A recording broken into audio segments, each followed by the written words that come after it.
మా మమ్మీకి సడన్గా ఒకరోజు బాగా స్టమక్ పెయిన్ వచ్చేసింది నైట్. ఆ రోజు నేను కూడా కాలేజ్ నుంచి లేట్గా వచ్చాను. అప్పుడు మేము హాస్పిటల్కి తీసుకెళ్ళి చూపిస్తే డాక్టర్ అన్నారు కిడ్నీలో స్టోన్స్ ఏమో అని చెప్పి స్టోన్స్కి ట్యాబ్లెట్స్ రాసిచ్చారు. ట్యాబ్లెట్స్ రాసిస్తే అవి 2 days వాడాము. 2 days వాడిన తర్వాత అయినా సరే తగ్గట్లేదు ఆ పెయిన్.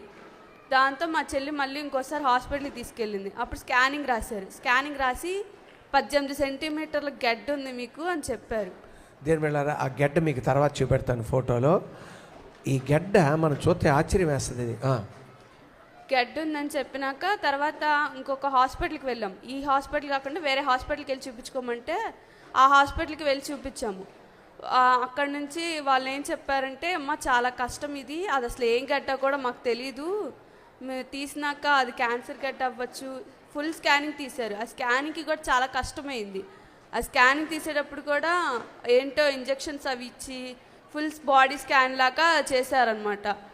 ఆ రోజు కూడా దేవుడు చాలా సహాయం చేశాడు మాకు. అక్కడ ఏమీ తెలియకపోతే ఒక అంకుల్ని డైరెక్ట్గా పంపించి ఆ మెడికల్ షాప్కి తీసుకురావటం, అట్లా దేవుడు చాలా సహాయం చేశాడనమాట. ఆయన ఏమన్నారంటే 2 లక్షలు ఇద్దామా అని అన్నారు. మా మమ్మీ ఏమో అసలు తల్లడిల్లిపోయింది. ఆ రోజు సాయంత్రం ఇంటికి తీసుకొస్తే నాకేమైనా ఇచ్చేసి చంపేసేయి, నేను బాగా తట్టుకోలేకపోతున్నాను అని చెప్పింది. అయినా కూడా దేవుడు మమ్మల్ని ఎక్కడ విడిచిపెట్టలేదు. మాకు ఆర్థికంగా కానీ ఒక మనిషి సహాయం కానీ ప్రతి విషయంలో దేవుడు ఆ టయానికి అలా నడిపించేశాడు. తర్వాత వాళ్ళు ఆపరేషన్ చేసే రోజు మా అత్త వాళ్ళు వచ్చారు. మా అత్త వాళ్ళు వచ్చినప్పుడు వాళ్ళు ఒక 3 kgs డబ్బా తీసుకుని వెళ్ళారు డాక్టర్స్. 3 kgs డబ్బా తీసుకుని వెళ్తే ఆ గడ్డ తీసినాక ఆ డబ్బాలో ఆ గడ్డ సరిపోవట్లేదు. అప్పుడు వాళ్ళు ఏం చేశారు, 5 kgs తీసుకురండి, గడ్డ ఎంత ఉందో మాకు తెలియట్లేదు అని చెప్పి అన్నారు.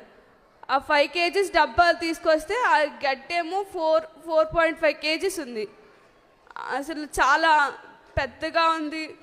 మా మమ్మీ కూడా చాలా ఫాస్ట్గా రికవర్ అయింది దేవుని కృపను పెట్టి. అది క్యాన్సర్ కానీ ఏం కాదు కదా, ఏమీ కాదు. దేవుని మహాకృపలను ఏమైతే భయపడ్డారో చెప్పునానా, ఏదైతే భయపడ్డారో అది జరగనీయకుండా చేసిన దేవునికి గట్టిగా చప్పలు కొట్టండి. దేవుని స్తోత్రం. చెప్పునానా. పైగా ఆపరేషన్ జరగడానికి కూడా 5 hours పైన పట్టిద్ది అని చెప్పారు. అండ్ గడ్డ అనేది కనుక లోపలే పగిలిపోతే మనిషి చనిపోయే అవకాశం ఉండిద్దని మాతో సంతకాలు కూడా పెట్టించారు. అయితే దేవుడి కృప వల్ల నంబర్ కానీ 45 minutesలో ఆపరేషన్ అయిపోయింది. ఇలా తీయంగానే గడ్డ వచ్చేసిందంట. అది చాలా విధాలుగా ఎన్నో టెస్టులు చేశారంట. ప్రతి పార్ట్ కోసి మరి ఎవ్రీ పార్ట్ చెక్ చేసినా నో ఎవిడెన్స్ ఫర్ క్యాన్సర్ అని చెప్పారు.